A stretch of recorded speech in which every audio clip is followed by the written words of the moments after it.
Hello everyone. I hope you all are doing well, and today I'll discuss about that why we see dead people in dreams. So, let me first of all talk about the psychological reasons because there can be any number of reasons.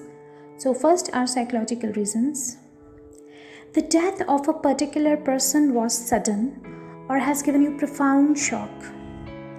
Then there can be one more psychological reason that sometimes a person dies. We try to control our emotions. We try to suppress our tears. और जब हम खुद को रोकते हैं कुछ सोचने से तो हम सोचते हैं कि वो जो फियर है हमारे माइंड में या वो जो भी हमारी सोच है वो चली गई दिमाग से, बट ऐसा बिल्कुल भी नहीं है। इसका मतलब ये बिल्कुल भी नहीं होता कि वह ख्याल हमारे मन से निकल जाएगा, जबकि वो और ज़्यादा गहरा हो जाता है।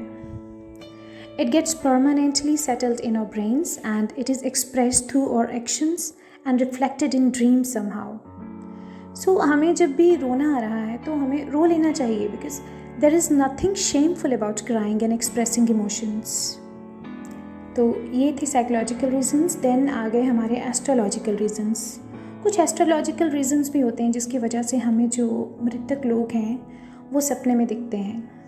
लाइक जब आप केतु की दशा महादशा से गुजर रहे हो या फिर वो आपको गोचर में चल रही है या फिर राहु के साथ बृहस्पति की दशा है, तो भी हम ऐसे मृतक लोगों से कनेक्ट कर पाते हैं।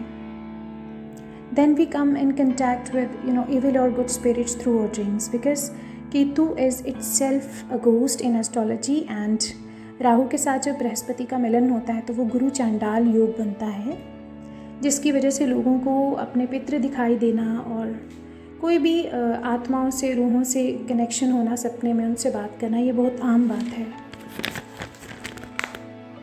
तो इस केस में हमें इन ग्रहों की रेमेडी करनी चाहिए, राहु केतु की या गुरु चांडाल योग की। अगर हम रेमेडी कर लेंगे तो ये इफ़ेक्ट्स कम हो जाएंगे।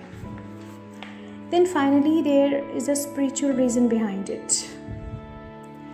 It is a fact that some people are spiritually more sensitive than others. सभी लोग intuitively एक जैसे नहीं होते. The spirits of our dead people want to connect with us, but they can't because they don't have five senses like we do have. आपने notice किया होगा एक चीज़ को कि जब भी कोई मृतक व्यक्ति हमें सपने में आता है तो आप ये चीज़ नोटिस करना कि वो बोलता नहीं है, लेकिन फिर भी उसका जो मैसेज है समहाउ हमें कन्वे हो जाता है। हमें ऐसा लगता है कि उसने ये बात कही, हम तक पहुंच जाई, बट एक्चुअली वो इंसान बात नहीं कर रहा होता है, वो डम होता है। वो हमें मूव करता हुआ दिखेगा बट वो बोलता हुआ कभी नहीं दिखेगा। सो इसलिए जो स्पिरिट्स हैं they choose the person with a strong sixth sense because only that person can connect with them. In any case, if we see a dead person in dream, what we have to do that if a dead person asks for something, इस case में आप वो चीज़ जो मांग रहा था सपने में वो उसके नाम का दान कर सकते हैं और आप नोटिस करना वो उसके बाद आपको दिखना बंद हो जाएगा या कम हो जाएगा. या कोई भी चीज़ अगर आपको मान लो भूल गया ड्रीम की, आपको ये याद है कि उसने कुछ मांगा था आपसे और आपको ड्रीम में भूल गया क्या मांगा था या वो पता नहीं चला, तो आप कोई भी चीज़ उसके नाम की किसी अमावस्या को या किसी भी दिन दान कर सकते हो. Then, if you see a dead person unhappy, crying, or badly dressed in dream, it is sure to be a sign for bad luck. कुछ ना कुछ वो बुरा आपको कन्वे करना चाहता है जो आपकी लाइफ से रिलेटेड है. So, finally, if a dead person gives you something in dream, तो ये बहुत ही अच्छा साइन होता है. You will get a good news. Dead person अगर आपको कोई छोटी से छोटी या बड़ी से बड़ी चीज़ सपने में दे देता है, एक ब्लेसिंग ही दे देता है, वो भी आपके लिए बहुत अच्छा फल लेके आती है. So this was about the dream when a dead person tries to connect with you, you see a dead person in dreams.